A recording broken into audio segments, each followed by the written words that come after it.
Sex and the City obviously ran from 1998 to 2004. Then there have been 2 feature movies in addition to all the other things that you've done, one of which we're going to get to here shortly. But aside from your character, Carrie Bradshaw, aside from the travails of your relationships with Mr. Big, and by the way, I think you should have stayed with Aiden. He was always my favorite.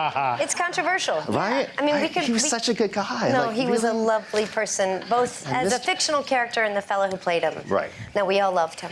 We all loved him. So aside from that relationship yes. With Mr. Big and Aiden and the others, the relationship with shoes yes. was obviously another defining trait. yes. Actually, talk about that a little bit. Was that always in the conception of the character? I mean, obviously, style and fashion was central to who she was. You know, it's actually a good question because the source material obviously was Candace Bushnell's articles, her columns in The Observer, and which she put into book form, which Darren Stark very cleverly purchased, which he turned into the television series. And I think I recall correctly that shoes played a role in it. I'm not certain to the degree that it became such a sort of part of Carrie's personality, or rather that the fevered relationship that Carrie had with shoes was to the extreme in its original source, material, and that the provenance of all that, I think, is more over time, and seeing that in some ways it became a very good device for, strangely enough, talking about larger adult themes. Right. It, I thought, was very smartly woven into one might describe as shortcomings, this sort of passion and lack of rational purchase. Yeah, I used that a lot as my excuse for going out and buying things that I couldn't afford during that period. So thank you very much for that. Pleasure. So after the show ended and you've done the movies now, I know people must have approached you numerous times to say, Sarah Jessica Parker, shoes, what can we do? There's got to be some deal here, right? But you always said no. I did. I mean, I was flattered to be asked to have the conversation. And, the shoe category was very interesting to me. I felt that I had certainly spent a lot of time in them and was sort of intimate with the article, and but the ups, the downs, the flaws. Yes.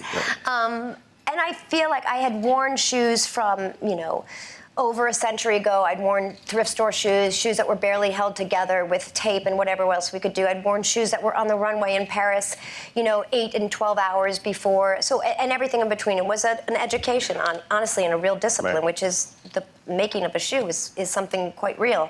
But when people approached me, they were mostly interested or entirely interested in creating mass collections. And that would obviously mean producing shoes in China, and the price point would be very low and appealing, and of course it was always very lucrative to ponder, but it felt on principle wrong. My agents were like, what part of this is uninteresting to you? And I sat down at lunch one day with 2 very successful businesswomen who had built their own businesses, and they said to me, well, what is stopping you? And I said, I just don't feel that it's an honorable relationship, that if I produce a shoe in China, I don't think, in all good conscience, that I can offer this to to the women who I've established a relationship with. And they said, well, what would you want to do? How would you want to do it? And I said, of course, my dream is to produce a shoe line with the great George Malkemus III, who I knew fairly well, who had, in my mind, had been the leader in his category, been the CEO of Manolo Blahnik for, at that point, about 30-some years. He had conducted his business and his life in a way that was incredibly admirable. And so they said, have you ever asked him? I was like, he's otherwise engaged, he's busy. But they convinced me to, and I walked home and I walked straight to a hardline telephone and I picked it up and I called and I said, George, it's Sarah Jessica, would you ever consider producing a shoe line with me? And I said, come to my office tomorrow at 9 o'clock in the morning. And so we did. And that's how it started. Yeah, and that's how. So did you know each other from the Sex and the City days, or had you met? Even before Sex and the City, we knew each other going back to California. Yeah, I was encounter living- once, many years ago. And of course, we sort of stayed in touch, but until that day, and it was remarkable because at the same time, I'd always wanted to do a line of shoes that I knew could be made in Italy, and Sarah Jessica wanted to have her shoes made in Italy. That could be much more affordable. I had been doing shoes, as the CEO of Manolo Blahnik USA for well over 30 years at that point, and they were $1,000 shoes. And I knew from my days in the factories that you could make a shoe out of Italy, beautifully made, for less money. And so Sarah Jessica, when we sat down, it was remarkable how much she knew about shoes. And it was remarkable how we came to New York roughly at the same time. So she's much younger, but we came about 1977.